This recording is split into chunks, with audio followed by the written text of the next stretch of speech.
Bonjour, c'est Tracy, bienvenue dans cette nouvelle vidéo et aujourd'hui je vous propose un tuto express pour réaliser un pop-up. Alors c'est un pop-up que j'avais fait dans cet album-là. Je vous ai présenté l'album, il n'y avait pas le tuto, mais il y avait la présentation de l'album. Et ici, hop, c'est donc le pop-up avec les cubes. C'est très simple à faire. Je vais vous montrer voilà, la technique de base et surtout vous expliquer comment déterminer la taille de vos cubes pour faire en sorte que ça se ferme sans problème. Parce que la seule contrainte en fait avec ce pop-up, c'est qu'il ne déborde pas quand vous refermez la page. Donc il faut que ce soit suffisamment, enfin que ce soit adapté.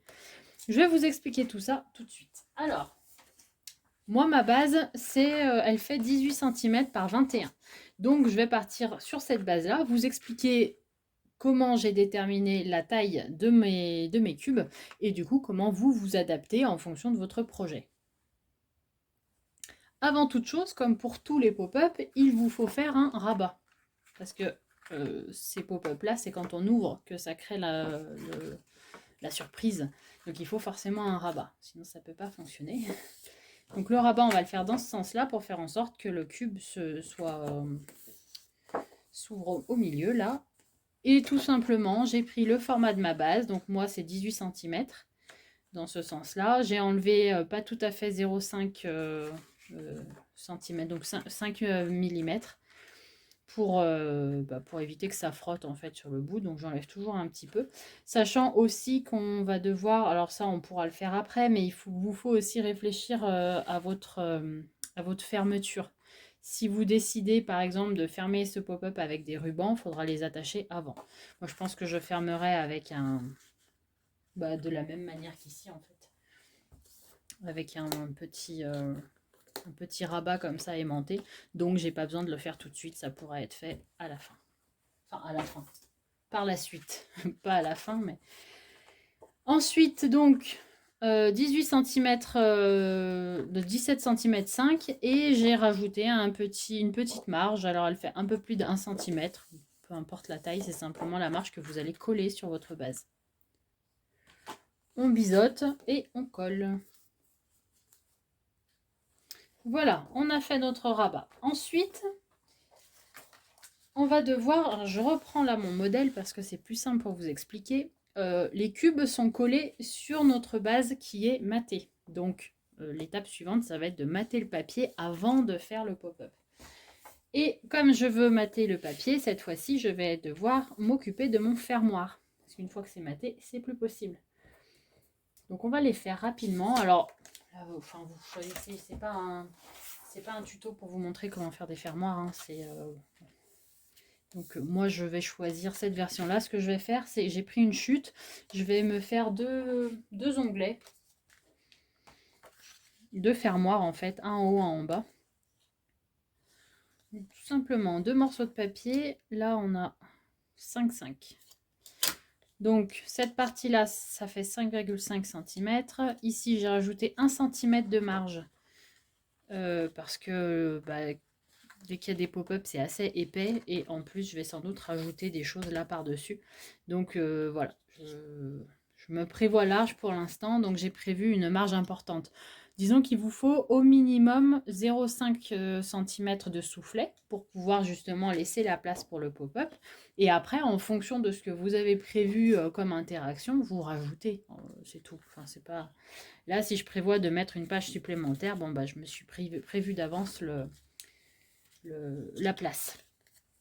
Et ensuite 1 cm pour coller. Voilà, c'est tout. Vous pouvez le faire à la taille que vous voulez. Là, ça fait 4 cm de large, mais voilà, je sais que je me répète et il n'y a pas de règle en fait. C'est simplement, j'ai pris deux morceaux de papier qui traînaient et je vois comment je peux les assembler.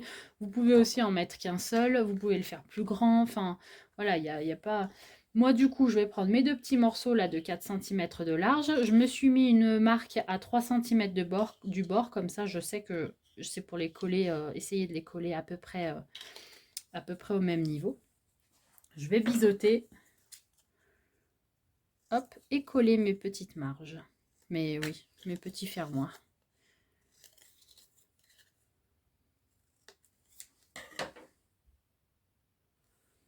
Voilà, j'aurais juste à ajouter mes aimants par la suite. Comme je dis, c'est pas un tuto pour vous montrer les fermoirs du tout. C'est simplement que forcément, si je mate, il faut bien que je prévoie la fermeture de ma page après. C'est d'autant plus important quand vous avez des pages avec pop-up parce que le pop-up aura tendance à ouvrir, pousser en fait la page. Et donc, si vous ne prévoyez pas un fermoir, ça va tout déborder très rapidement. Voilà.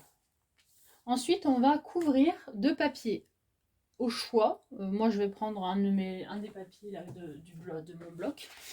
Je vais juste simplement tout mater et je reviens vers vous après. Alors, j'ai maté. Il me restera les espaces là, mais je ferai avec les chutes quand j'en aurai. Peu importe, puisqu'on va coller à l'intérieur, donc il faut simplement mater vos espaces intérieurs. Si vous reste le reste, c'est pas très grave. Alors, pour déterminer les dimensions de vos cubes, il va falloir déterminer un côté. Ça, jusque-là, tout va bien, parce qu'une fois que vous avez le côté, vous pouvez faire l'intégralité du cube. En soi, ça va être très simple. Il n'y a rien de compliqué à adapter ce pop-up à votre base, à votre album. Simplement, il faut avoir quelques souvenirs de vos années collège, puisque personnellement, j'utilise le théorème de Pythagore.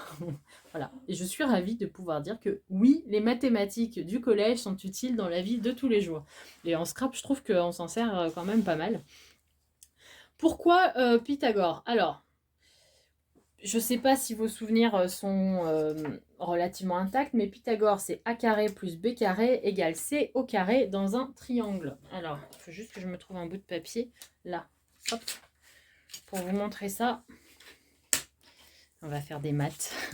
Bon, en gros, tac, tac, tac, A, B. Et donc, a carré plus b carré égale c au carré. Ça, c'est Pythagore. Donc, en gros, du coup, ça nous permet de déterminer certains côtés. Quand on en a quelques-uns, on peut trouver d'autres côtés d'un triangle. Et nous, en l'occurrence, ce qu'il faut savoir pour ce pop-up, c'est que votre rabat doit être plus grand que 2 diagonales de vos carrés. Donc ça veut dire que ces 2 diagonales-là, si on les mesure, la taille ne doit pas être plus grande que ça. Sinon, ça va dépasser. Et là, si je fais le test avec cet album-là, là, on a 9,8.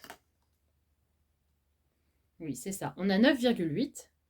Donc, 9,8 multiplié par 2, ça nous fait 19,6.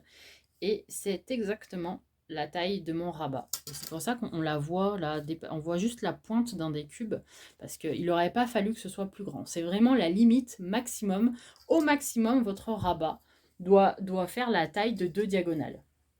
C'est peut-être même mieux qu'il soit légèrement plus petit. Alors là, je peux le fermer sans problème, mais en fonction de votre fermoir, de mon fermoir, ça aurait pu bloquer. La dimension à retenir, c'est ça. Donc 2 diagonales, c'est la taille du rabat.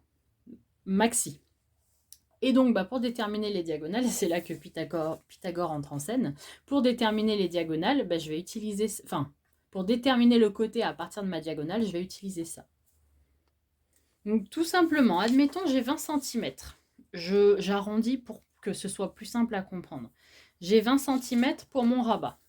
Donc, maximum, mes 2 diagonales devront faire 20 cm.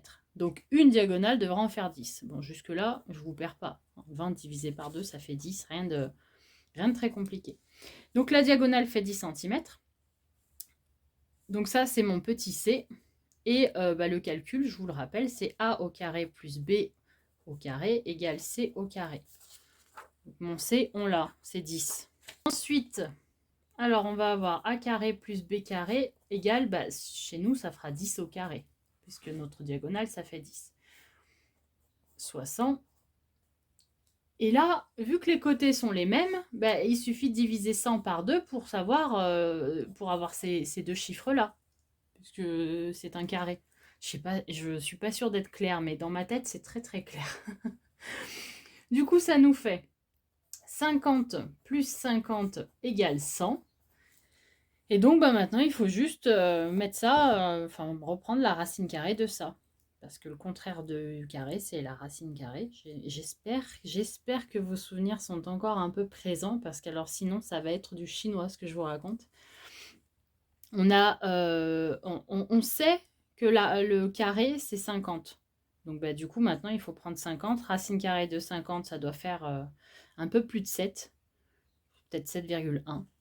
Et donc, bah, on sait qu'un côté, le petit a, il mesure 7,1 cm. La manière de déterminer, il faut simplement pouvoir calculer votre diagonale. Et à partir de la diagonale, vous déterminez vos carrés. Moi, j'utilise Pythagore. Il y a peut-être d'autres solutions.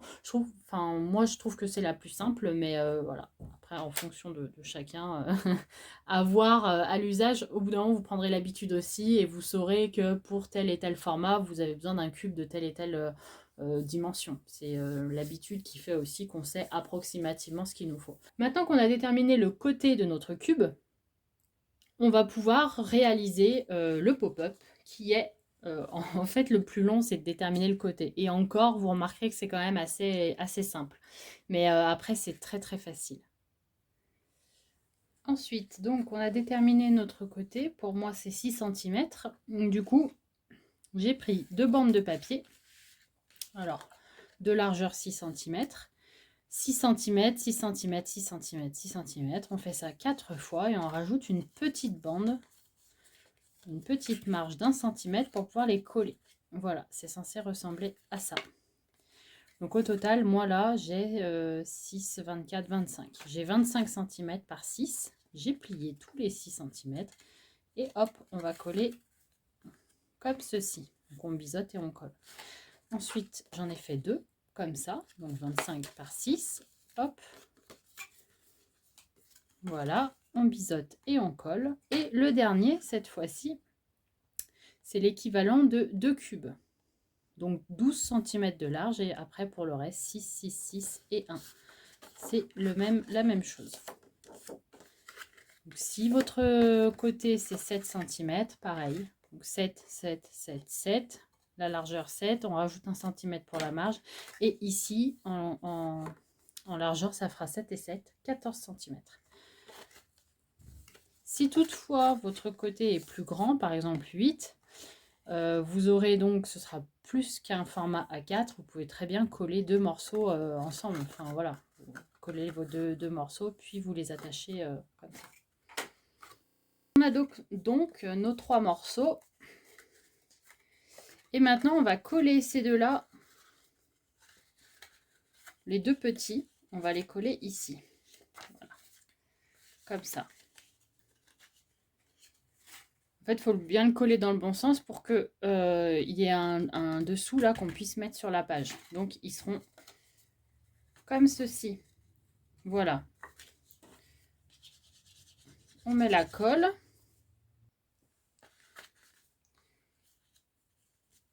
Et on colle.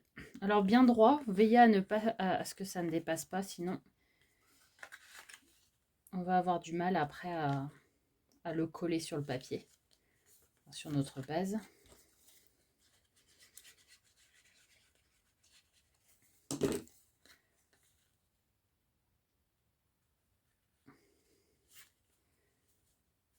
Hop.